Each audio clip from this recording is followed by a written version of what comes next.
Help support the channel by buying the Terminator 2 Judgment Day 4K Ultra HD Blu-ray at the affiliate link below. Hey, what's going on, everybody? My name is Matt Jarbo. This is $3 Theater, and today has been a very interesting day concerning the DCEU.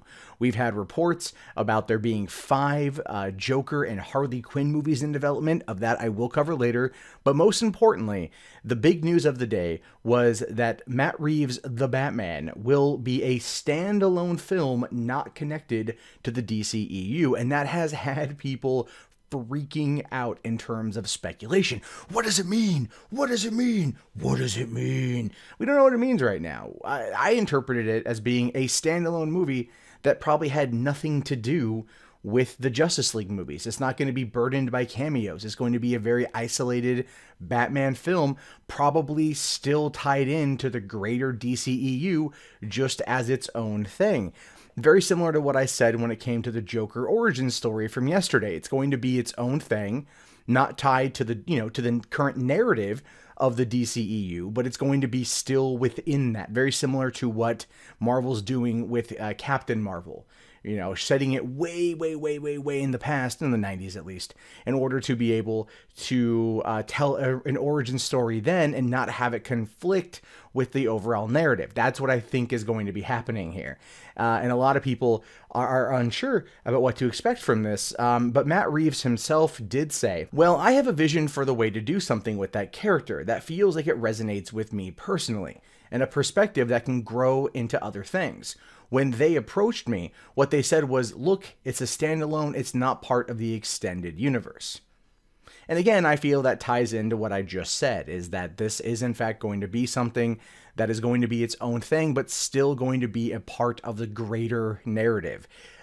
Just off on the, off in the distance, not the main storyline. You know what I mean? In terms of Marvel movies, it's not leading into Thanos or anything else. It's going to be something that happened way back when. It's going to be a story leading into it, right? And most likely it's going to tie into the Joker because they very much want to tease that. We're probably going to see some version of Robin, or possibly even Carrie Kelly, you know what I mean? Like, there might be that whole thing played out. Who knows what they're going to do with it?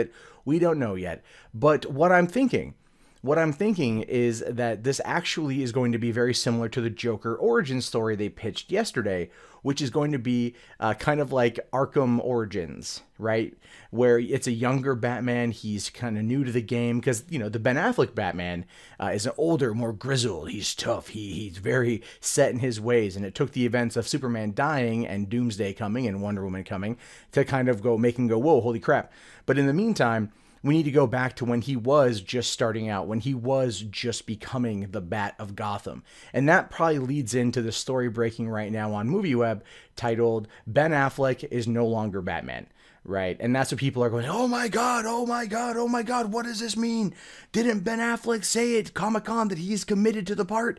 Yeah, he is. And he's no longer directing this movie, and he hasn't officially stepped away yet. So if this story is to be believed, which it may or may not be believed, we don't know yet, is, in my opinion, it's going to go back to that idea of a Batman origin film, which we don't need another Batman origin movie. We honestly don't. But what I think is going to happen is Matt Reeves has expressed an interest in making his own set of Batman movies, his own Batman trilogy, kind of like Chris Nolan's films. And ultimately, I'm looking at that like, no, this is a bad play. This is a bad play. I'm not against Batman having a movie set a few years in the past in order to kind of establish why he's so angry at the world, and even having that be a trilogy leading in to the events of Man of Steel or Batman v Superman or whatever.